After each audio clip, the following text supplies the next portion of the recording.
성경 말씀 열왕기상 3장입니다.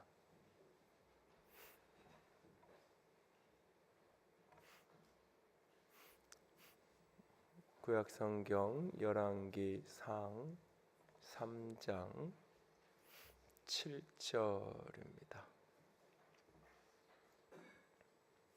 열왕기상 3장 7절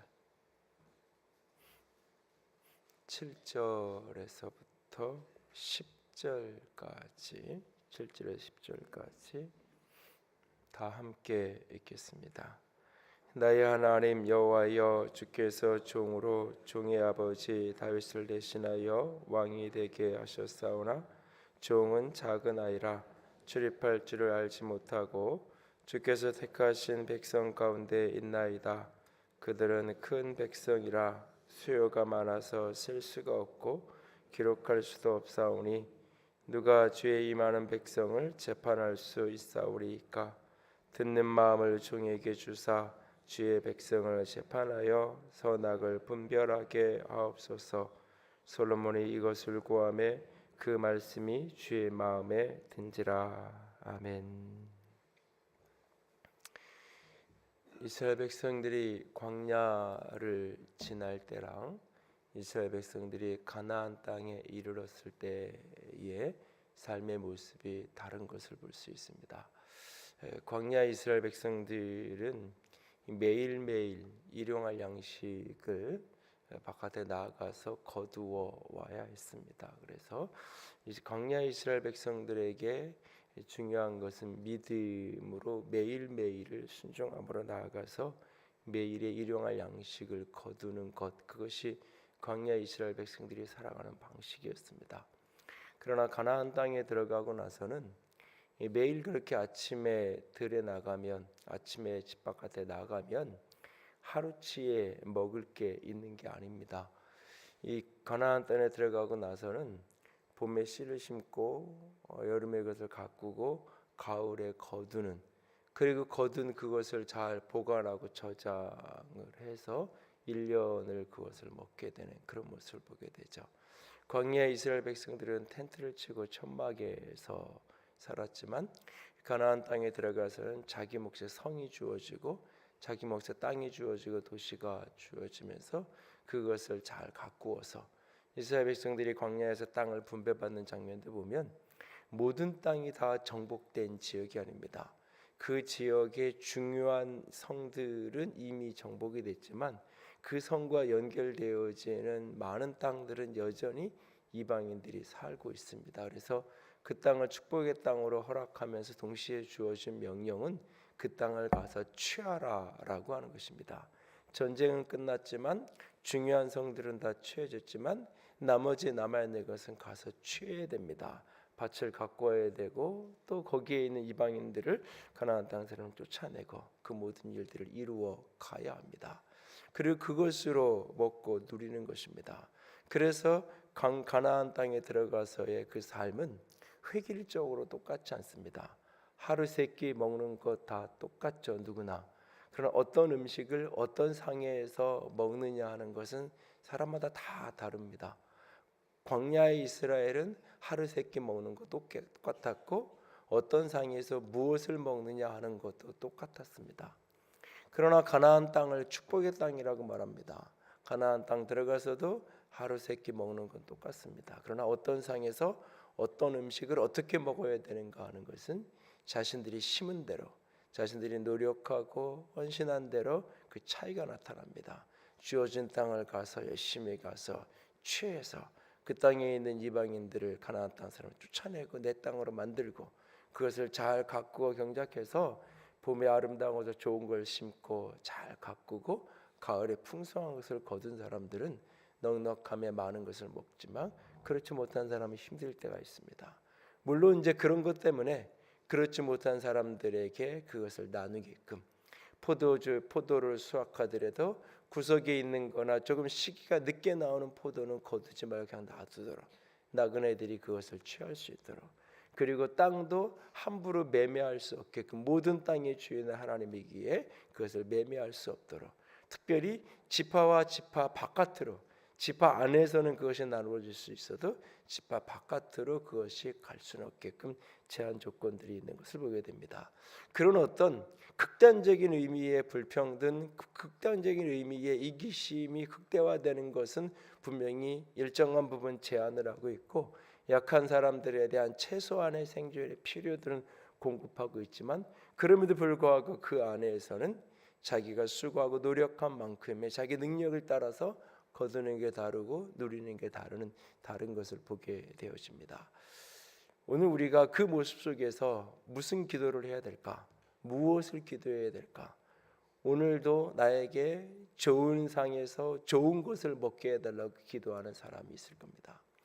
그런데 신명기 8장에 이스라엘 백성들을 광야를 마치고 가나안 땅을 앞둔 그 시점에 지난 광야의 삶을 회상하면서 하나님께서 그 광야의 수많은 것들을 통해서, 특별히 그 만나와 그 모습을 통해서 무엇을 가리키고자 했는지, 겸손을 가리키기 원했고 하는 것들, 하나님만을 붙들기 원하는 그런 모습들을 이야기합니다.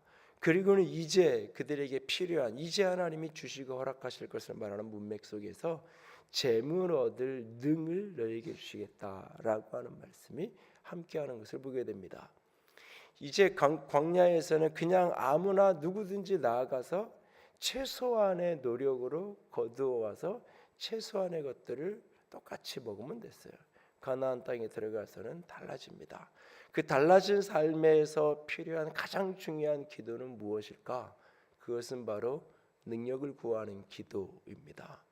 좋은 상에서 좋은 것을 먹게 해달라고, 저 큰 집에 있는데 저 큰 집을 내게 해달라고, 저 좋은 대학이 있는데 저 좋은 대학을 나에게 저 갈 수 있게 해달라고, 저 좋은 차가 있는데 나에게 저 차를 달라고 기도하는 것이 아니라, 하나님, 내가 저 대학을 갈 수 있는 능력을 주세요. 내가 공부하고 시험 봐서 가서 취할 수. 왜? 내가 그냥 가만히 있으면 나에게 그 대학을 줄 수 있는 게 아니잖아요. 경쟁을 해서 거기서 내가 시험을 봐서 일정한 성적이 나와야 내가 그것을 취할 수 있잖아요. 이전에는 그냥 나아가면 남아도니까, 만나가 가득하니까 자기의 최소한 노력으로 그냥 가지고만 오면 되는 거예요. 굶는 사람은 단 하나, 가야 되는데 나아가서 거두어야 되는데 거두지 않는, 최소한의 노력을 하지 않았기 때문에 굶을 뿐인 거예요. 그것은 자기 책임이에요. 최소한의 안전장치까지 있으면서. 그러나 이제부터는 그냥 내가 보면서 그것을 달라고 하면 내게 떨어지는 게 아니에요. 그것을 내가 가서 취해 와야 되는 거예요. 싸워야 되고 전쟁을 해야 되고 밭을 개간을 하고 농사를 해야 되고 양을 키워야 되는 거예요. 그래서 이제는 기도의 방식의 초점이 달라지는 거예요. 능력을 구하는. 그런데 많은 그리스도인들이 오늘을 살면서 끊임없이 우리는 광야에 사는 사람처럼 기도해요. 나는 최소한의 노력을 하고 싶어요. 나는 거의 아무것도 하고 싶지 않아요. 그냥 하나님께서 거저 주시는 것들을 먹고 살고 싶어요. 그래서 하나님, 나 이것도 주세요, 이것도 주세요, 저것도 주세요 라고 말해요. 그리고 그것을 얻은 어떤 것들을 간증이라고 우리는 나누게 돼요. 그러면서 사람들은 끊임없이 나는 최소한의 노력을 하고 그냥 가서 다 준비해 놓으면 가서 가지만 오면 되는, 다 하나님이 상차려 놓으면 나는 가서 숟가락만 얹으면 되는 정도의 노력, 그런 정도의 믿음만은 나는 가질 테니까, 그 정도만 난 헌신하고 그 정도만 땀 흘리고 그 정도만 노력할 테니까 나머지는 하나님이 다 해주세요 라고 기도해요. 그러나 그 기도는 대부분 응답되지 않죠. 하나님이 최소한의 생계를 위한 일용할 양식 하루 세 끼 먹는 것은 응답하실런지 모르지만 그 땅, 그 상을 풍성함으로 누리는 것은 다른 문제인 것을 보게 돼요. 우리의 기도가 때로는 바뀌어야 돼요. 바뀌어야 돼요. 오늘 솔로몬이 기도하는데 이 기도에 대해서, 물론 이 기도는 꿈속에서 이루어졌던 기도예요. 그것은 이것이 아직 성전이 완성되기 이전이고 이것이 산당에서 이루어지는 장면이었기 때문에 이것을 꿈이라는, 그렇지 않으면 그 산당에 실제 문자적으로 하나님이 임하셔서 물으셨다라고 말하면 그 기본 산당이 마치 성전과 같은 역할을 할 수 있는 위험성이 있기 때문에 하나님이 솔로몬에게 직접 나타나셔서 묻는 것이 아니라 꿈속에 그에게 나타나서 물어요. 그래서 그 솔로몬이 머물러 있던 그 장소는 별로 중요한 게 아니고 꿈이니까 꿈이니까. 여러분이 교회 예배당에 왔는데 여기에서 실제로 하나님이 나타나 여기서 만났다라고 말하면 누가 그 이야기를 막 그래 나도 거기 가봐야지 이렇게 되잖아요. 근데 꿈에서 내가 하나님 만났어라고 말하면 그 꿈 어디에서 꿈꿨는데 거기 가서 나도 누워 있으면 꿈꿔야지 이렇게 말하지 않잖아요.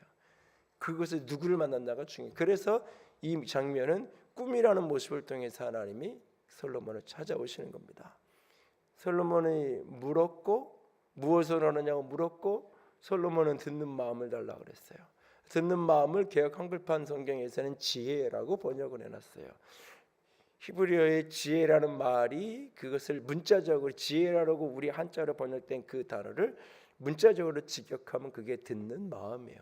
그리고 그 지혜는 다른 말로 이야기하면 분별력이고 판단력이에요. 그 지혜는 다른 말로 이야기하면 실천력이에요. 내가 무엇이 옳은 것인지를 아는 능력, 그리고 그것을 행할 수 있는 능력. 그런 사람은 우리가 지혜로운 사람이라고 말해요. 행할 수 무엇이 옳은 길이고 좋은 길인지를 아는데 그것을 행할 힘이 없어. 우리는 그런 사람을 모르는 사람하고 똑같이 어리석은 사람, 모르는 사람보다 더 못한, 알면서 왜 안 했어? 이렇게 얘기하죠. 지혜로운 거, 지혜라는 말은 듣는 마음이고 지혜는 분별력이고 판단력이고 지혜는 결국 실천력이에요. 그것을 솔로몬이 구할 때 하나님이 마음에 들었다고 말하고 있어요. 그가 구하는 것이 하나님께 마음에 들었다. 그런데 우리는 이것을 결과로만 생각을 해요. 그래서 특별히 이제 과거에 이 본문을 지혜로만 번역되어 있던 시절에는 지혜, 성적, 성공 이렇게 연결시키면서 지혜를 구하는 것, 곧 성공을 구하고 성취를 구하는 것으로 우리가 생각을 했죠.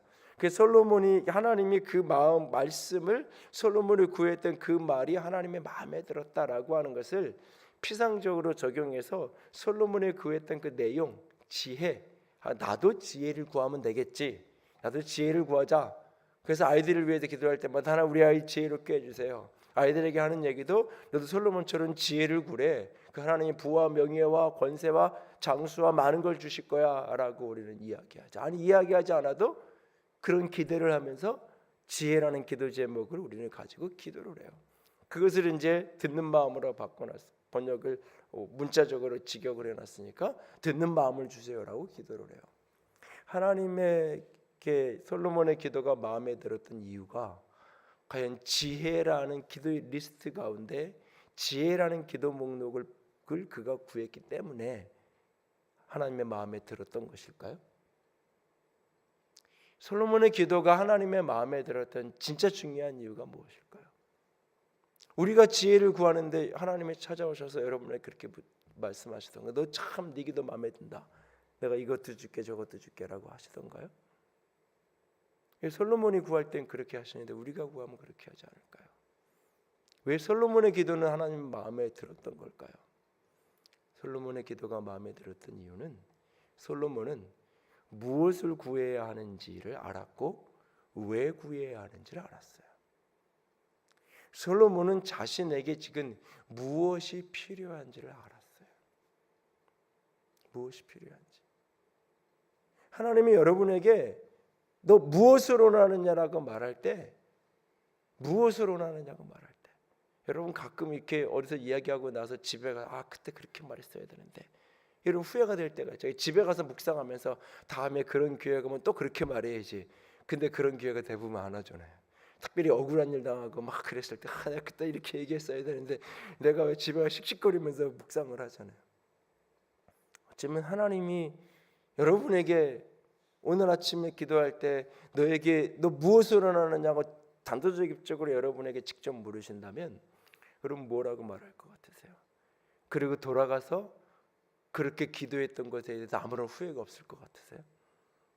아니 집에 가서 아침 먹으면 안 되겠다 하나님 바꿔주세요 생각해보니까 안 되겠어요. 내일 아침에 다시 와서는 새벽기도도 없는 시간에 와가지고 하나님 나 혼자라도 왔어요. 그러니까는 도저히 어저께 내가 경험 없이 하나님이 그렇게 묻는다고 내가 미리미리 얘기해 주셨으면 내가 준비를 해서 왔을 텐데 갑자기 물으셔가지고 내가 잘못 대답했다고 바꿔달라고 그러시겠어요? 솔로몬은 자신에게 지금 필요한 게 무엇인지 자신이 왕이 되었어요. 그는 자신을 어린아이라고 말하지만 결코 어린아이가 아니에요. 30 정도의 왕이 되었다고 봐요. 보통 아무리 늦게 잡아도 20대 중반 정도. 20대에 그가 왕이 됐다. 당시에 우리나라도 20대의 왕이 됐으면 다 친정을 하는 거예요. 왕의 아들로 태어났어요. 그러니까 왕제로 그는 교육을 받아 왕이 되기 위한 사람으로 교육을 받은 거예요. 그러니까 적당히 상류층이 아니라 재벌가의 자녀로 태어난 아이들은 태어나서부터 다르게 키워지고 양육되는 걸 이야기를 들은 기억이 있는데 그것보다 더하게 그렇게 길러진 사람이에요. 진짜 몰라서 모른다고 이야기하겠어요? 배운 게 없겠어요? 공부한 게 없겠어요? 다른 말로 얘기하면 학위가 없겠어요? 다 있죠. 근데 진짜 나에게 필요한 게 무엇인지를 그는 알아요. 자신에게 필요한 게 뭐냐? 판단력이라는 거예요. 수많은 정보가 아니라 판단력, 분별력.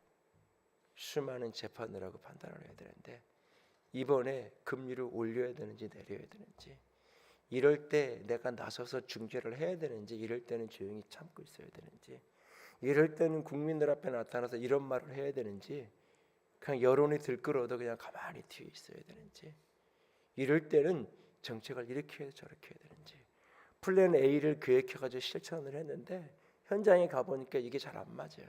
그랬을 때 플랜 B를 어떻게 해야 되고 C를 어떻게 해야 되는지, 이걸 과감하게 포기하고 내 앞뒷말이 안 맞아도 목적을 위해서 이걸 바꿔야 되는지 수만 가지 판단을 해야 되는 거예요. 리더라는 것은. 그리고 그 판단은 늘 사람들에게 결정적인 영향을 미쳐요. 자기 자신에게 큰 해가 오지 않아요. 이 정도 왕이 되면, 대통령 정도 되면 뭐 결정 몇 가지 잘못한다고 자기 자신의 위치와 이후의 삶에 큰 영향력이 오지 않아요. 큰 해도 오지 않아요. 진짜 어떤 결정적인 전쟁이나 이런 상황이 아닌 이상. 그런데 참 말단에 있는 백성, 국민 한 사람은, 백성 한 사람은 그 결정 하나 때문에 평생에 쌓아왔던 걸 하루아침에 잃어버리기도 하고, 어떤 사람은 인생의 새로운 기회가 열리기도 해요. 그 결정 하나가. 그 판단 하나가 얼마나 백성들에게 영향을 미치는지 그 무게를 이 사람은 알아요. 나에게 무엇이 필요한지, 그리고 왜 이것을 구하는지, 자신의 성공을 위해서 그걸 구하는 게 아니에요. 자, 백성들, 가장 작은 사람들. 장관이 되고 뭐 국회의원이 되면 결정 잘못하고 그래서 국가 경제가 엉망이 돼도 그때 내가 좀 잘못했다고, 그건 정책적 판단이었다고, 그때는 괜찮을 줄 알았다고 몇 마디 사과하고 그러면 끝이에요. IMF라는 결정 하나, 그 우리나라 펀더멘탈이 괜찮다, 기초가 튼튼하다, 경제 아무런 문제 없다, 당시에 고위공직자들과 경제인들의 수많은 이야기들. 그러나 그 잘못된 결정과 판단 하나 때문에 그 이후에 얼마나 많은 시민들이, 국민들이 수년 동안 고통을 겪어야 했어요. 지금도 마찬가지잖아요. 본인들은 큰 해 없어요. 본인들의 성공에 큰 누 끼치지 않아요. 근데 백성들 한 사람 한 사람에 어떤 영향력이 있는지를 아는 거예요. 그래서 지혜를 구하는데, 왜? 수많은 판단을 오늘도 해야 되는데 어떻게 해야 되는지 하나님 알려주세요. 그러니까 솔로몬이 이 기도를 할 때 이 기도 속에는 무엇이 자신에게 지금 이 시점에 이 자리에서 나에게 어떤 능력이 필요한지를 그는 정확하게 알고 있었어요. 미래에 필요한 어떤 능력이 아니에요. 나 어떤 사람 되게 해주세요가 아니에요. 어떤 위치가 되게 해주세요. 내가 이만한 목사로 바꾸면 이런 교회를 하게 해주세요. 이런 숫자에 이런 영향력 있는 능력 있는 교회가 되게 해주세요. 그런 목사가 되게 해주세요. 이게 중요한 게 아니에요. 나에게 지금 필요한 능력이 어떤 건지, 지금 이 자리에서 어떤 능력을 가져야지, 그래야 내가 내일 저 자리로 갈 수 있는지. 지금 내가 중간고사를 보는데 이 수학 문제 앞에 놓고 이 문제를 풀어낼 수 있는 능력이 있어야 내가 시험에 들어가서 그 문제를 풀어낼 거고, 그래야 내가 그 점수를 받아내고, 그래야 내가 그 원하는 대학에 갈 수 있잖아요. 그 능력은 구하지 않은 채로 그 대학만 구해요. 많은 그리스도인들이 그 목표만 구해요. 정해놓고 하나님 저 아파트 주세요 라고만 기도해요. 그 과정 속에서 지금 나에게 필요한 능력이 뭘까? 그러면 저 아파트의 주인이 내가 되기 위해서 나에게 지금 필요한 능력이 뭘까? 그걸 정확하게 알고 그걸 구하고, 그런데 그것을 구하는 동기가, 이유가 내가 호의호식하고 내가 편안하고 내가 성공하고 내가 오래 살고 내가 부자가 되고 내가 큰 권세를 누리는 게 아니었던 거죠. 동기가 타인을 위한, 백성들을 위한, 다른 사람을 섬기기 위한. 하나님이 그것을 기쁘게 받으셔서 그를 위한 것까지도, 그가 구하지 않은 그의 많은 것들도 내가 너에게 주겠다라고 말씀하고 계시죠. 오늘 여러분은 나에게 무엇이 필요한지를 아나요? 내게 필요한 능력이 무언가요? 그것을 정확하게 알고 그것을 구하고 있나요? 그리고 그것을 구하는 이유는 뭔가요? 그것을 구하는 나의 동기. 이 두 가지가 하나님 마음에 맞은 거예요. 솔로몬이 그날 구한 그게 그의 때에 가장 정확한 걸 구했고, 그 이유가 하나님을 감동시키는 이유였던 거예요. 하나님이 그에게 그가 구한 그것뿐만 아니라 구하지 않은 것까지 더하여 주시는 축복을 누리는 거예요. 우리도 오늘 솔로몬처럼 기도할 수 있기를 원합니다. 결과를 정해놓고 목표를 정해놓고 그 목표를 이루어달라고 기도하는 기도의 방식을 바꾸세요. 그 자리까지 가기 위해서 내게 필요한 능력이 무엇인지를 알고 그것을 하나님께 구하세요. 그리고 그 구하는 동기를 늘 점검하세요. 그 동기가 이기적인 자기 욕심의 표현인지, 그 동기가 진정 하나님이 주신 소원인지, 하나님 앞에서 끊임없이 하나님이 주신 소원인지를 어떻게 아냐고요? 그것이 이웃을 사랑하는 동기인지, 이웃의 생명을 살리는 것인지, 나를 통해 타인을 유익하게 하는 건지, 내가 복을 받는 것이 아니라 복이 되어 나 때문에 다른 사람이 복을 받게 되는 동기인지, 그 동기를 끊임없이 점검하세요. 왜 구하는지와 무엇을 구하는지를 아는 사람, 하나님이 그의 기도를 들으실 것입니다. 그렇게 기도의 응답을 누리는, 능력이 필요할 때 능력을 구해서 능력을 덧입고 하나님 앞에 능력 있는 생애를 살아갈 수 있는 저와 여러분이 될 수 있기를 주님의 이름으로 부탁을 드립니다. 함께 찬양합니다. 나를 지으신 주님,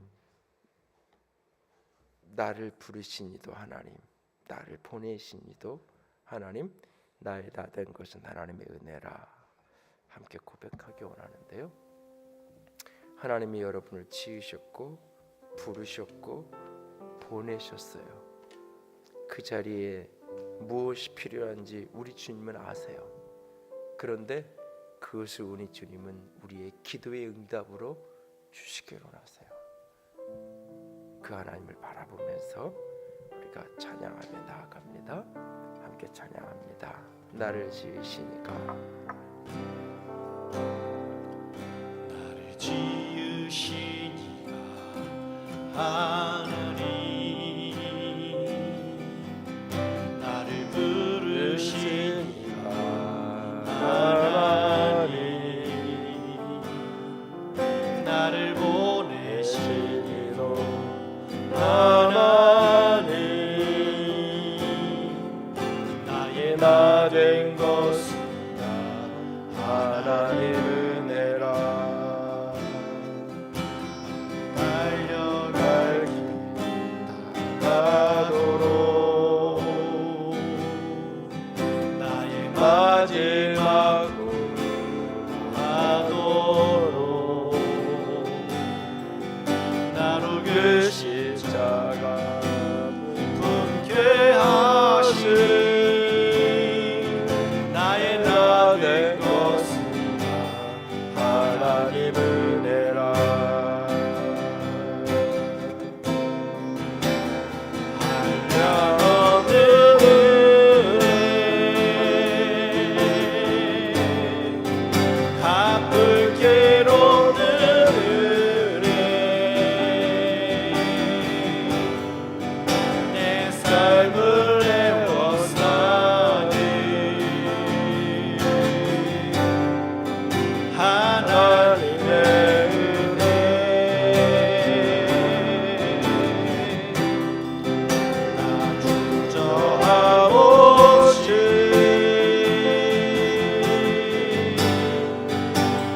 나를 밟음도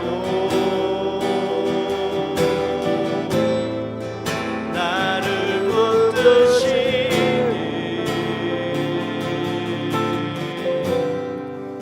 하나님의 은혜. 하나님, 나를 은혜로 여기까지 이르게 하셨고 나를 은혜로 여기에 세우셨습니다. 그런데 지금 이 자리에 이 은혜로 이른 이곳에서 내게 어떤 능력이 필요하고 내가 어떻게 살아야 하는지, 무엇을 지금 구해야 하고 왜 그것을 구해야 하는지 주님 그것을 알게 하여 주시옵소서. 그것을 볼 수 있는 지혜가 있게 하여 주시옵소서. 하나님, 하나님, 하나님, 하나님, 무엇을 구해야 하는지를 아는 능력, 자신에게 필요한 그것을 알고 그것을 구하는 사람 되기로 작정합니다. 그 모든 구함의 동기가, 이유가 하나님께 합한, 너희는 먼저 그의 나라와 그의 의를 구하라 하셨던 그 동기에 합한 그것이 되게 하여 주시옵소서. 솔로몬은 그날 자신에게 분별력이 필요함을 알았고 그것을 구한 이유가 주의 나라와 주의 의를 위한 것이었습니다. 하나님, 나도 그렇게 구하는 사람 되고 싶습니다.